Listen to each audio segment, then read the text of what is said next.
এটা হলো ব্রাজিলের মাছের বাজার বা সবজি বাজার। দেখেন কত বড় রাজপ্রাসাদ।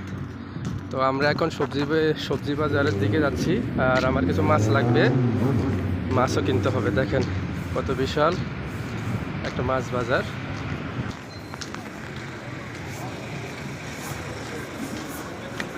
Bom dia.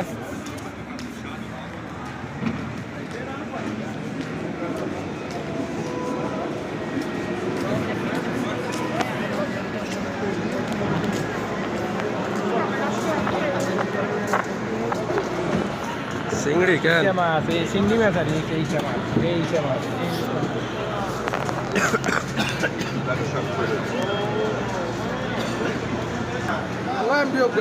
হ্যাঁ এমবি এক